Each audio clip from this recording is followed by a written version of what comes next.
Qala telah berkata Sapa Sayyidi Abdul Qadir Al-Jailani, Syekh Abdul Qadir Al-Jailani, Qaddasa semoga mensucikan seluruh sire Syekh Abdul Qadir Al-Jailani. La buddha mesti, la buddha tidak boleh tidak, likulli tiap-tiap mukminin orang-orang yang beriman, bisa iri ahwalihi di setiap keadaannya, min salasati asya'a itu mengerjakan 3 perkara. Kata Syekh Abdul Qadir Al-Jailani, orang-orang yang beriman, harus dalam kehidupan kita, keadaan apapun yang kita alami harus memiliki 3 perkara, harus melakukan 3 perkara. Yang pertama amrun, adapun perintah, yang tasinuhu itu dipatuhi.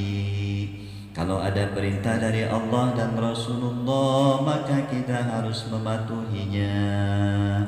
Wa nahyun, dan larangan, yajtanibuhu maka kita harus menjauhinya. Yang pertama adalah mematuhi perintahnya Allah dan Rasulullah. Yang kedua menjauhi segala larangan Allah dan Rasulullah. Mampu gak kira-kira? Susah ya? Ya susah ya. Mematuhi segala perintah Allah itu kan susah. Menjauhi larangannya juga susah. Tapi ada yang ketiga. Apa yang ketiga?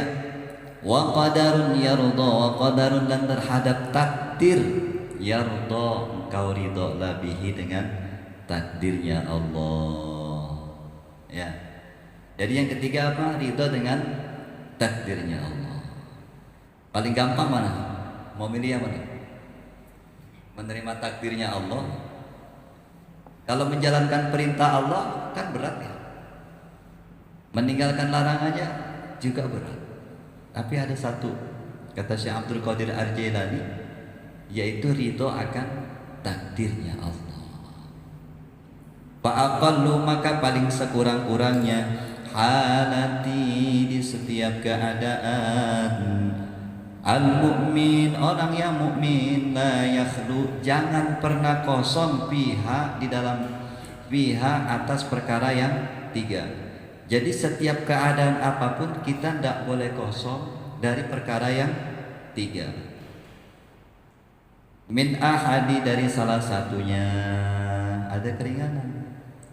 Jadi kalau keadaan kita, apapun keadaan kita, tidak boleh kosong dari tiga perkara tersebut. Minimal salah satunya ada di dalam hidup kita. Hadhil asya'i salasati, ing iki iku 3 perkara. Fayambaghi, maka mesti lahu bagi siman, ayyul zima, melazimkan himmaha, ing cita-citanya, mengerjakan sesuatu yang 3, qalbahu, di dalam hatinya, wa yuhaddisa, dan membicarakan biha, kelawan 3 perkara, nafsahu, kepada diri kita sendiri, wa yakhudha, dan mengambil, wa yakhudha, dan menggunakan al-jawariha, ing anggota tubuh kita, biha, kelawan 3 perkara, fi sairi ahwalihi, di setiap keadaan. Jangan pernah kosong di dalam hati kita, di dalam kehidupan kita, dari salah satu 3 perkara tersebut. Kalau salah satu itu ada dalam diri kita di setiap keadaan kita, maka insya Allah kita hidupnya akan menjadi nyaman. Hidupnya akan selalu dalam naungan Allah, hidupnya selalu dalam lindungan Allah Subhanahu wa ta'ala. Ketika kita sulit, yuk kita sama-sama ridho akan takdirnya Allah. Ketika kita ridho dengan keputusan Allah, maka menyerahkan segala sesuatunya kepada Allah, maka Allah akan turunkan jalan keluar terbaik kepada kita. Insya Allah. Ya Bapak, paling gak harus ridho sama keputusan Allah. Ya Pak Haji ya, belum bisa buka usaha aqua air itu, takdirnya Allah belum datang ya. Belum bisa punya usaha ini itu, mungkin Allah belum berikan itu kepada kita. putus asa, jangan, terus jalan aja. Insya Allah di kemudian hari Allah berikan jalan terbaik, Allah mudahkan segala urusan kita sehingga tercapai apa yang dicita-citakan oleh kita. Ya, berhusnudzon kepada Allah. Jangan pernah tidak berhusnudzon kepada Allah. Jangan marahi Allah di pagi hari. Dengan apa? Dengan bersusah hati atas urusan dunia. Kalau kita mau tenang, maka terapkan dalam hati kita bahwa segala sesuatu yang terjadi di muka bumi itu adalah kehendak Allah. Itulah takdir yang diberikan Allah kepada kita. Kalau pahit berarti itu ujian dari Allah. Kalau manis berarti itu karunia dari Allah. Manis kita syukuri, pahit kita tetap bersabar kepada Allah. Ya, anak muda sabar, ya, ngaji nggak bisa sabar. Apalagi belum punya pekerjaan, nanti setelah lulus sekolah sabar. Yang penting bikin lamaran sebanyak-banyaknya, kirim lamaran kemana-mana, ya. Udah itu aja kerjanya. Waktunya sholat, waktunya ngaji, waktunya puasa, Ramadan puasa, waktunya bantu orang tua, bapak-bapaknya waktunya kerja, waktunya nyari job, cari job, ya. Jangan pernah berputus asa karena Allah itu maha rahmat Allah itu begitu luas sehingga tidak dapat dihitung. Jangan pernah putus asa, ya. Jangan. Hidup miskin ya biasa, hidup kaya juga biasa. Mungkin di antara kita kelak ada yang jadi orang kaya. Nanti ketika kaya, ingatlah bahwa kekayaanmu itu semata-mata untuk mendekatkan dirimu kepada Allah, sehingga kekayaanmu bermanfaat untuk agama. Kekayaan kita bermanfaat untuk saudara-saudara kita.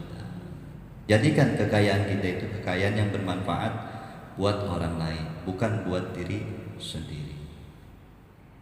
Ya, adik-adik ingin jadi orang kaya. Nah, insya Allah saya doain jadi orang kaya. Tapi kalau saya nggak ada gimana? Ya, insya Allah jadi orang kaya. Jadi orang sukses, paling nggak jadi orang yang baik, orang yang bagus tingkah lakunya, orang yang bagus ucapannya. Paling nggak seperti itu. Ya, bisa jadi dulu, bisa jadi sekarang kita bukan orang kaya, tapi kan mungkin kedepannya kita dijadikan orang yang kaya. Nanti ketika kaya, kita harus banyak peduli kepada orang lain. Kita peduli kepada tetangga-tetangga kita. Kita peduli kepada teman-teman kita yang membutuhkan. Itu kekayaan yang bermanfaat yang akan menolong kita kelak di hari akhir. Ya. Jadi ingat 3 perkara. Dalam keadaan apapun harus ada salah satu di antara 3 perkara. Ketika dalam keadaan sulit, patuhi perintah Allah. Sulit, senang, segala macam, patuhi perintah Allah. Sulit, senang, susah, segala macam kehidupan, keadaan apapun, jauhi larangan Allah. Kemudian menerima takdirnya Allah, ridho dengan takdirnya Allah. Maka hidup ini akan menjadi nyaman, hidup akan menjadi aman, hidup akan menjadi tentram, hati akan menjadi bahagia. Banyak orang yang punya uang nggak kehitung, ya bukannya nggak kehitung, ya banyak lah, misalkan miliaran, tapi bisa jadi hatinya gundah gulana, anaknya tidak terawat, anaknya tidak mengerti agama. Kan banyak yang seperti itu. Mending mana? Miskin tapi anaknya soleh-soleh, kaya anaknya gak ada yang soleh, mendingan mana? Kalau saya mendingan kaya anaknya soleh-soleh, ya, mendingan kaya anaknya soleh-soleh. Nah itu doanya harus begitu, ya Allah jadikan aku orang kaya dan jadikan keturunan-keturunanku orang-orang yang soleh dan soleh. Ya walaupun nantinya nggak jadi orang kaya, kan paling tidak kita sudah senang berdoa menjadi orang kaya. Ya Daniel, ya, jadi udah paham tajwidnya, ya. Udah paham tadi ya? Udahlah, masa nggak paham. Jadi non matik non huruf hijaiyah ada berapa, Daniel? Hah? Ada 5. Pinter. Yang sabar ya Daniel ya. Rajin yang ngaji, insya Allah. Sering doakan ibu ya. Doakan orang tua yang sudah wafat, doakan, mintakan ampun kepada Allah Subhanahu wa taala. Mudah-mudahan bermanfaat, khususnya buat saya pribadi, umumnya buat bapak sekalian, adik-adik. Jangan pernah tinggalkan ilmu, jangan pernah tinggalkan majelis zikir, jangan pernah tinggalkan majelis sholawat, jangan pernah tinggalkan sesuatu yang bisa mendekatkan diri kita kepada Allah. Karena semakin kita dekat kepada Allah, semakin dekat pula pertolongan Allah berikan kepada kita. Kalau semakin jauh kita kepada Allah, maka semakin jauh juga pertolongan yang turun kepada kita. Ya, insya Allah kita akan hidup selalu dalam naungan Allah ketika kita berdekat-dekat kepada Allah. Melalui siapa? Orang-orang yang bisa mendekatkan diri kita kepada Allah. Melalui orang-orang soleh, orang-orang yang berilmu, yang bisa mendekatkan diri kita kepada Allah Subhanahu wa ta'ala. Kita bacakan suratul Fatihah untuk para alim ulama, khususnya Syekh Nawawi Al-Bantani, Syekh Ahmad Syahuddin Hajar Al-Asqalani. Mudah-mudahan beliau ditinggikan derajatnya oleh Allah Subhanahu wa ta'ala, dan mudah-mudahan ilmunya bermanfaat buat kita semua di dunia maupun di akhirat. Kita doakan orang tua kita yang sudah wafat, mudah-mudahan Allah ampunkan segala dosanya, Allah terangi alam kuburnya, Allah letakkan nanti di surganya Allah Subhanahu wa ta'ala. Kita doakan kepada orang tua kita yang masih hidup, semoga diberikan kesehatan lahir dan batin, diberikan kemudahan dalam setiap usaha dan pekerjaannya, diberikan keberkahan dalam hasilnya.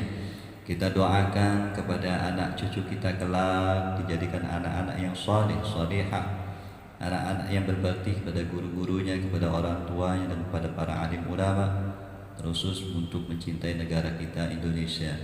Juga kita doakan kepada orang-orang yang telah berbuat baik kepada kita, mudah-mudahan Allah balas kebaikannya itu dengan kebaikan yang berlipat ganda oleh Allah Subhanahu wa ta'ala. Kita doakan majelis ini supaya majelis ini diberikan kemudahan, diberikan keberkahan, diberikan kelancaran dalam segala cita-citanya. Dan kita doakan kepada guru-guru kita yang sudah wafat atau yang masih hidup, mudah-mudahan Allah ampunkan dosa-dosanya, Allah tinggikan derajatnya, Allah jadikan ilmu yang diberikan kepada kita ilmu yang bermanfaat di dunia dan akhirat. Ada hadhihi niyyah wa ala kulli niyatin salihah wa ila hadratin Nabi Mustafa. Al-Fatihah.